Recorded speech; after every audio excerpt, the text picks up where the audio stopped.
Tenemos el etanol, tenemos las cenizas y tenemos el aceite esencial.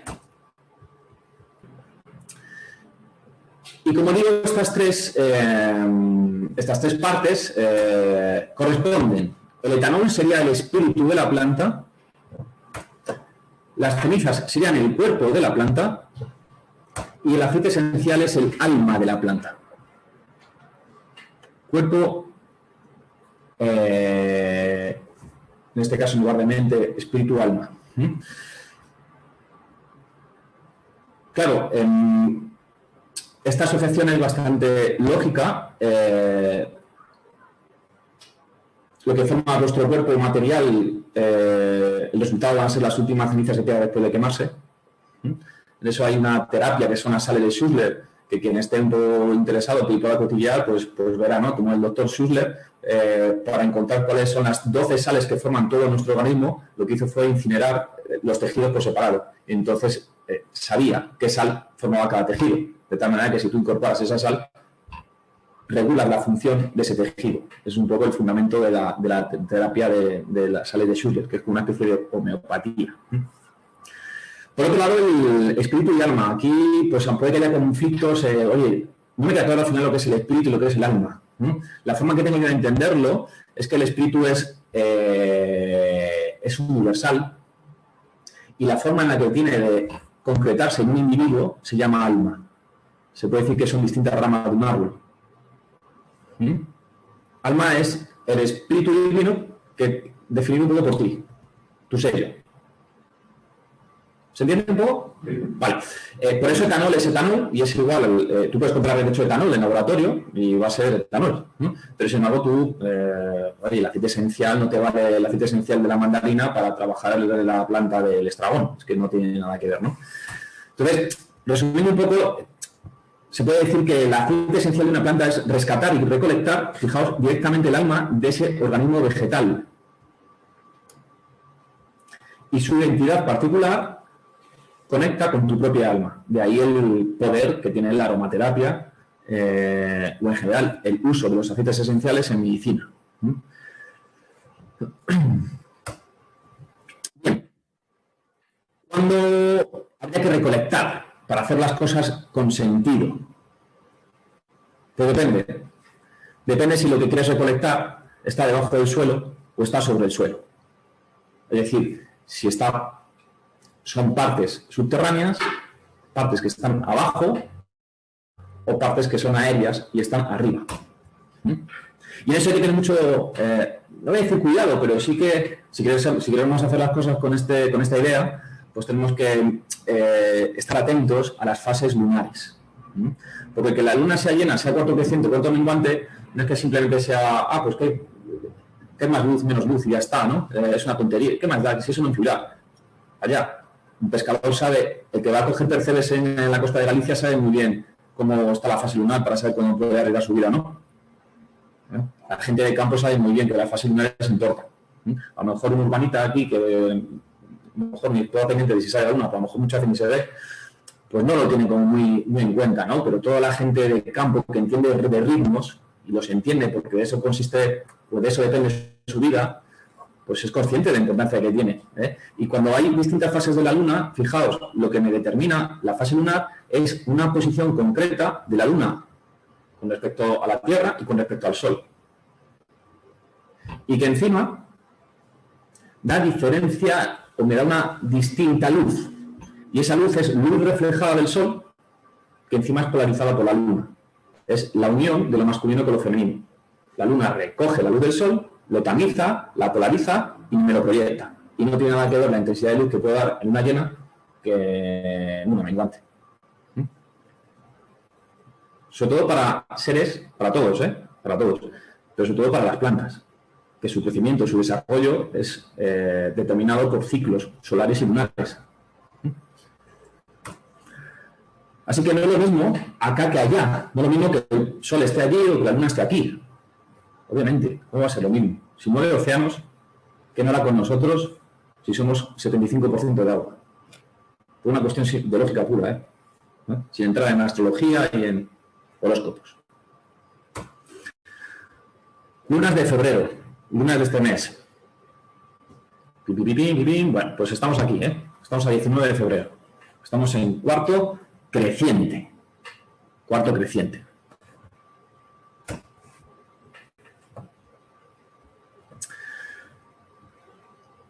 Así fluye la energía y los líquidos. Así se mueven los líquidos en función de las fases lunares. Cuando la luna es una luna nueva, que no hay proyección de luz, en esta disposición, en esta localización de esta tríada, Sol, Luna, Tierra, la energía y los líquidos están abajo en las raíces. Están abajo. A medida que empieza a crecer la luna, pues los líquidos empiezan a subir, empiezan a ascender, porque la luna llama al agua. Y el agua baila en son de la música que le quiere poner la luna. Entonces, en luna llena ya se puede decir que esa energía está plena en las partes aéreas y altas de la planta. Y luego otra vez, pues en cuarto menguante, pues la energía otra vez vuelve a bajar para abajo en un ciclo interminable, eterno. Ciclos de sol o de luz, oscuridad, sol, luna, nos rigen nuestra vida. Los ritmos circadianos. Tú eres capaz de producir hormona de crecimiento o melatonina para poder descansar siguiendo estos mismos ritmos. Así que fijaos, si yo quiero coger algo de la planta que está en la parte aérea, por ejemplo, hojas o frutos o flores, pues lo ideal es que lo hagas cuando la luna esté creciente, cerquita de llena. Si tú lo quieres recolectar al pagofito o las raíces del diente de león, pues lo ideal, para que cojas el mayor potencial de la energía de la raíz, es que lo utilices o lo hagas cuando la luna esté en una luna nueva, o sea, menguante.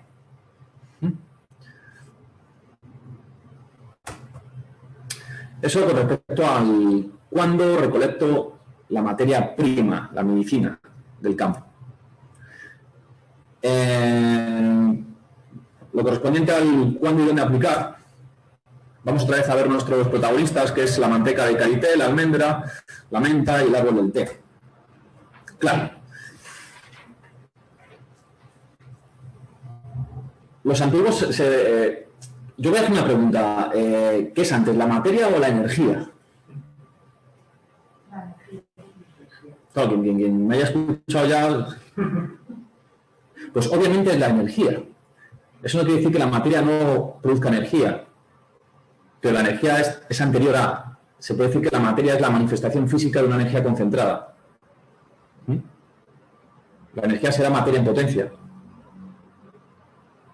Entonces, para que algo se manifieste, tiene que haber una trama, tiene que haber algo, unos hilos que cosan algo.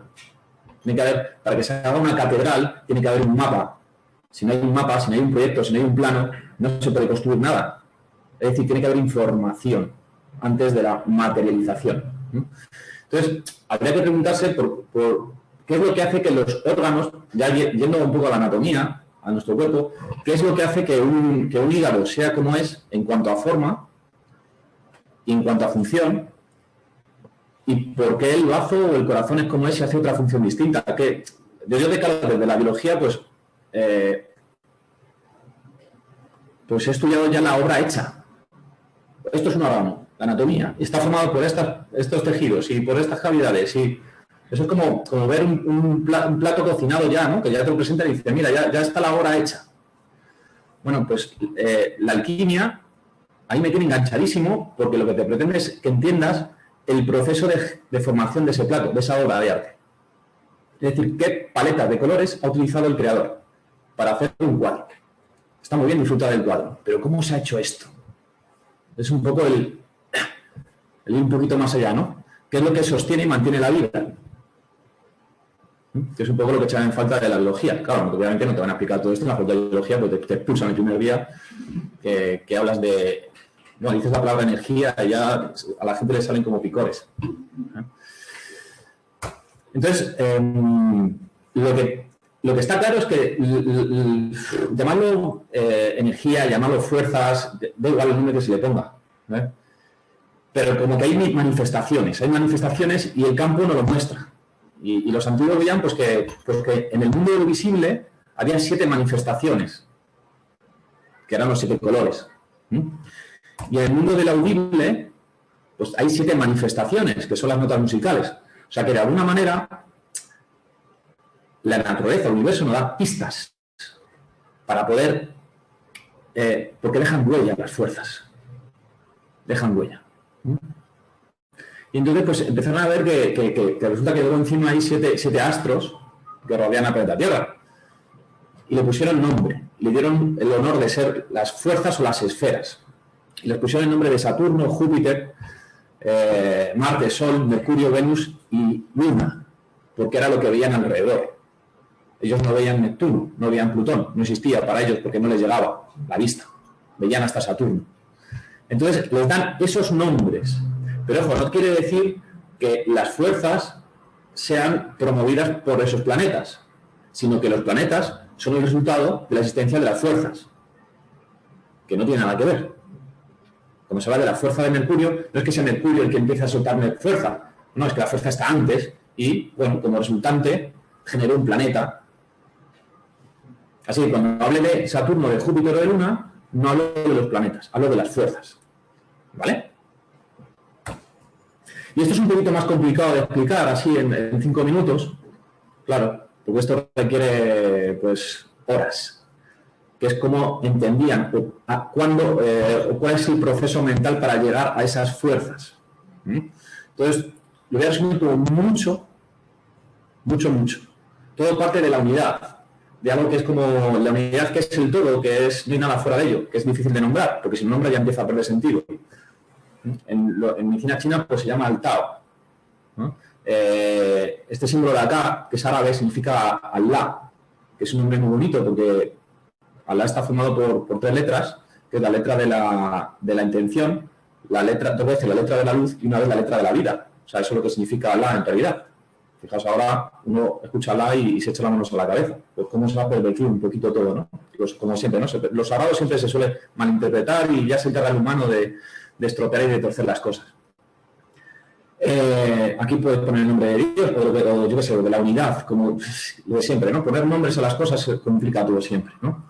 Y como que esa unidad tiene un deseo de manifestación, de manifestarse. Entonces se produce como el primer intento de, que es lo que llaman la fuerza fuente de todas las fuerzas.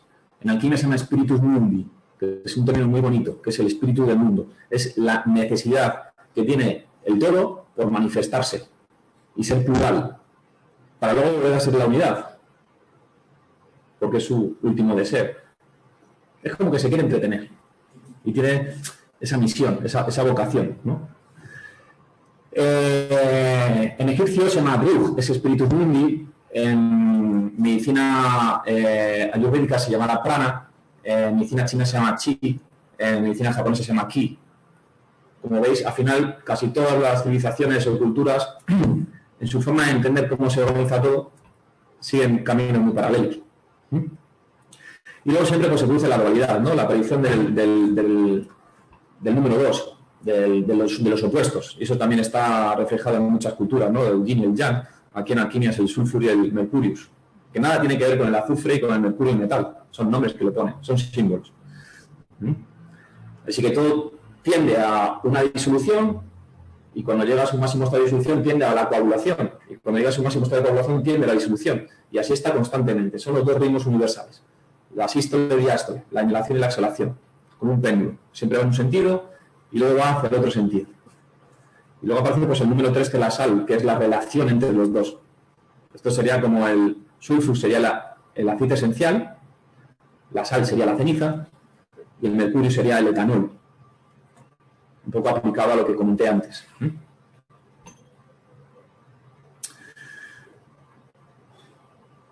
En ese deseo de manifestarse pues, surgen los 4 elementos como representaciones ya un poco atributos a esas dinámicas, que es el elemento fuego, el elemento aire, el elemento tierra, el elemento agua. Y en el mundo de las tridimensiones, el mundo tridimensional, lo que nos rodea, porque los elementos pues, no dejan de ser también características, se habla de si es caliente, si es frío, si es húmedo.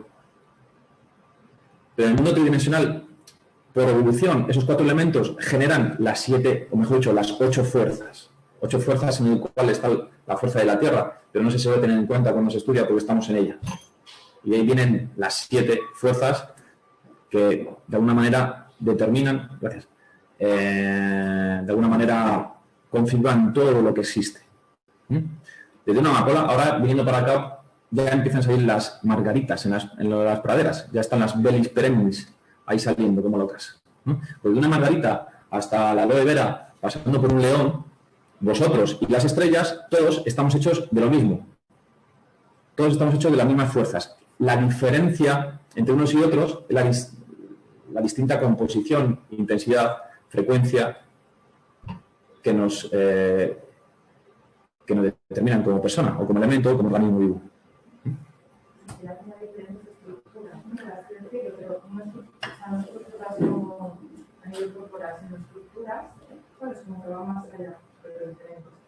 Sí, que al final no se puede separar lo físico de la estructura mental o energética.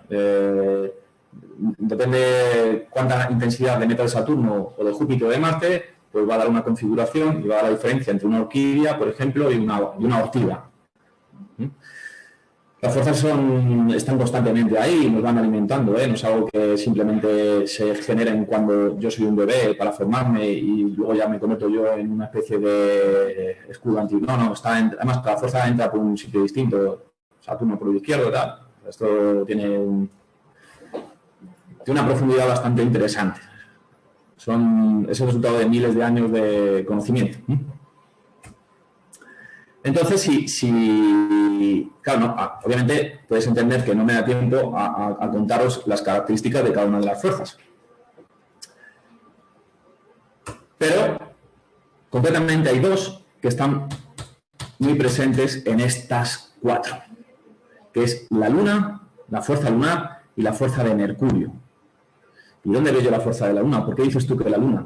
Porque la Luna tiene que ver con las formas que son redondeadas y blancas. Todo lo que veáis que sea redondeado y blanquito tiene una fuerza lunar aplastante. No quiere decir que sea la única fuerza, pero que la tiene, no hay ninguna duda. Bien, eso es en cuanto a forma. Suelen ser a veces no muy olorosas. La fuerza de la Luna no es más bien inodora. Y la Luna tiene que ver con una serie de funciones y de tejidos en nuestro cuerpo. Tiene que ver con la linfa, el sistema linfático que son las aguas. Tiene que ver con la piel, con las membranas, con lo que delimita. Y en cuanto a funciones, tiene que ver con las propias funciones de la piel, que es hidratación, protección, nutrición. Todo lo que sea lunar tiene que ver con esas funciones en nuestro cuerpo y yo lo puedo ver con esas formas y esos colores en la naturaleza, en este caso en las plantas. Mercurio es aire. Entonces son formas como que buscan un poquito salirse del suelo y ser como espigadas o estiradas. Mercurio se representa en los colores un poco como azulados. Y las formas geométricas son muy propias de la fuerza mercurial. Mercurio es el señor de la comunicación. El señor de la comunicación, decían la mitología, entre los dioses y los hombres. Y la forma que tiene el universo de comunicarse mediante la geometría sagrada, mediante las matemáticas, mediante los números. Entonces, todo lo que tenga una forma fractal, pues es muy, muy mercurial, ¿no? Y si os fijáis, la manteca de karité viendo los frutos, es una luna de Libro, las almendras. No me extraña que luego tenga esa función de hidratación, nutrición y protección a nivel de piel, encima en piel, que es el órgano así por excelencia de la luna. Y estas señoritas, que es la menta y el árbol del té, pues tienen marcada su fuerza mercurial en la inflorescencia, sobre todo. Aquí tiene un poquito de luna porque es blanca, pero en cuanto a cómo es la estructura de los estambres, que forma como una escobilla, es como muy, muy geométrico todo, tiene gran fuerza de mercurio. Y todas las plantas que sean ricas en aceites esenciales son muy mercuriales, porque el aceite esencial es la forma que tiene de comunicarse la planta con otras plantas.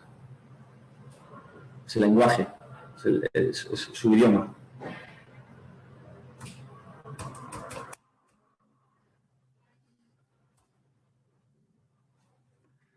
momento, ¿qué tal? Un poquito más allá. Un poquito más allá. Voy a echar un poquito de agua ya esto. Voy a tener que hacer un baño María y entonces voy a poner esto un poco a... Voy adelantando el trabajo.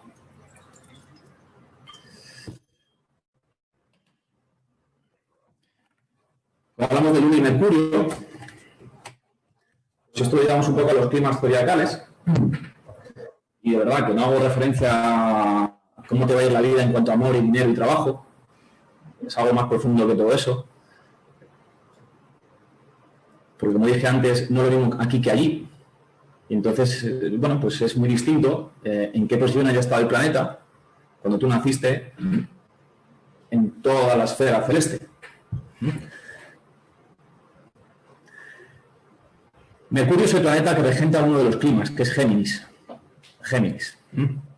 Géminis es un signo que ya sabéis, bueno, de aire, que es mutable, masculino, caliente y húmedo. Y esto es muy interesante, porque resulta que cada clima zodiacal, no horóscopo, está relacionado con una parte del cuerpo. Y todo empieza por Aries. Aries en la cabeza, como puedes imaginar, ¿no? La cabra.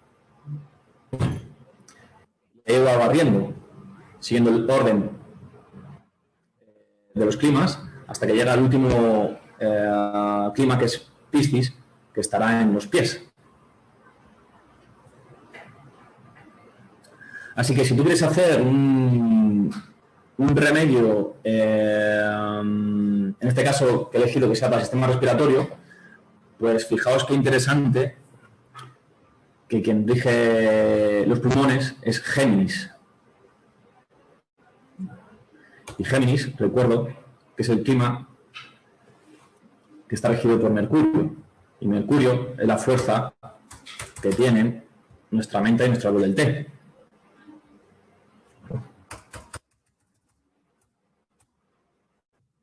Y más allá, hoy concretamente, 19 de febrero, estamos en cuarto creciente y hoy la luna está en Géminis. Por eso elegí hacer esto hoy. Si hubiese sido otra fecha, no hubiese podido haber hecho esto, pero no tenía sentido. Hubiese hecho pues algo que sea para las varices, para la pierna, o algo que sea pues, para el tonificante del pelo. Hoy concretamente es el mejor día para emplear esa medicina en tu pulmón. Ahí es donde va a tener la fuerza.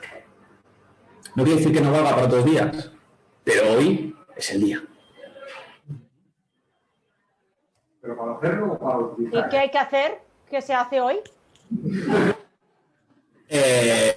Hoy hay que hacer el bálsamo y concretamente hoy yo lo haría, hoy lo emplearía, sin ningún tipo de duda, y mañana lo volvería a emplear. Y pasado también, si estoy malo. Pero hoy es la ceremonia. Ah, vale, vale. ¿Hay una hora en concreto o algo? ¿Te estás burlando o qué? No, no me estoy burlando. Lo que pasa es que me hace gracia a mí mismo. Es que es interesante esto, a mí me gusta. Es interesante. Lo que pasa es que yo a veces me escucho y me sonrío de mí mismo de lo que digo. Porque me estoy viendo hace 7 años y madre mía, cómo han cambiado las cosas. Vale, ¿y alguna hora? Pues sí, podemos jugar con las horas. Claro que podemos jugar con las horas también. Entonces, si juegas ya con la medicina china, nos dicen que cada 2 horas la energía está en su máximo en ciertos órganos y ciertas vísceras.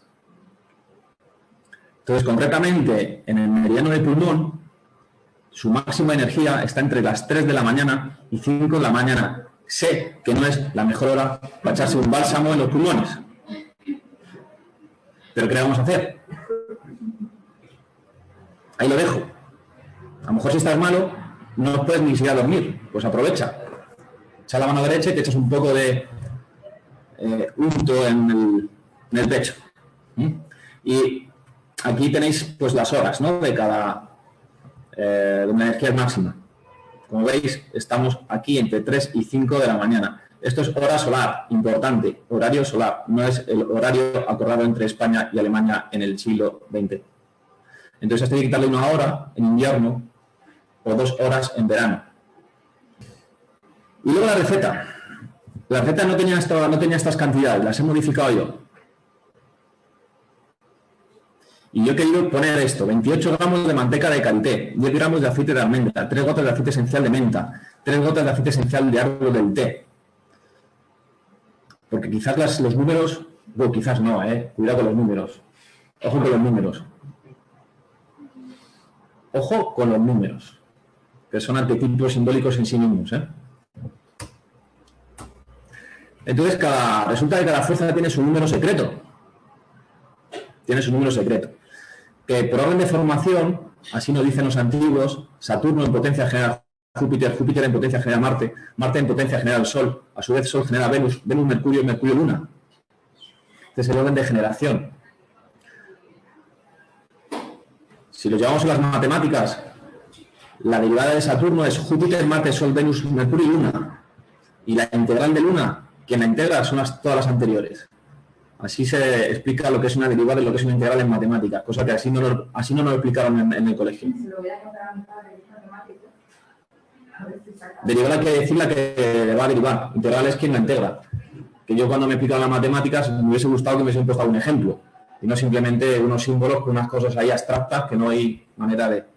Entonces, bueno, pues cada número, Saturno es la esfera 1, Júpiter es el 2, que contiene el anterior, Marte es el 3, que contiene los anteriores, Sol, entonces nos da unos números. Saturno el 1, Júpiter el 3, Marte es el 6, Sol es el 10, Venus es el 15, Mercurio es el 21, y qué casualidad que la Luna es el 28, número secreto de la fuerza lunar, 28. Que es la sumatoria de 7 más 6 más 5 más 4 más 3 más 2 más 1. El 28, el 21 y el 15, incluso el 10, se pueden contraer. Se pueden contraer igual que cuando tú haces una salsa, ¿verdad? Y haces una reducción, ¿qué te quedas? Con lo más concentrado, con lo puro. Entonces, si tú contraes el 10, pues es 1 más 0 que es igual a 1. Eso quiere decir que el Sol y Saturno algo tienen en común, o se entienden. Y eso quiere decir que Venus, que es 15, 1 más 5 es igual a 6, pues Marte y Venus, ¿qué os voy a contar? Marte y Venus, pues ahí están equilibrándose un poco. Si no fuese por Venus, Marte quema los montes, le relaja un poco. Y a lo mejor a Venus le hace falta un poquito de ese fuego también, Se tiene que retroalimentar. Mercurio es 21, 2 más 1, 3, eso quiere decir que Júpiter y Mercurio... ¿Qué quiero decir con esto? Pues que a lo mejor si quiero equilibrar una fuerza, porque tengo un problema, una enfermedad, porque tengo deficiencia de una fuerza, a lo mejor para equilibrarla puedo coger, sabiendo esto, extraer la fuerza de una planta para utilizarlo como medicina. Esto de los numeritos tiene su lado práctico.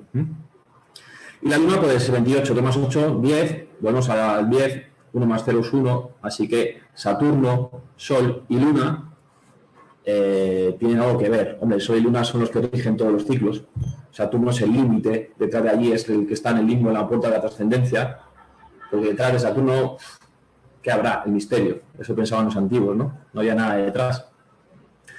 Entonces, como yo estoy jugando con Luna y Mercurio, en cuanto a ingredientes, he querido que la proporción de los gramos fuese 28 gramos de manteca de karité, porque es Luna, 10 gramos de aceite de almendra, porque es Luna, y obviamente 3 gotitas de aceite esencial, que es el número secreto de Mercurio. En general, yo diría que emplear el 3, voy a decir una frase que no queda muy bien, a cascoporro.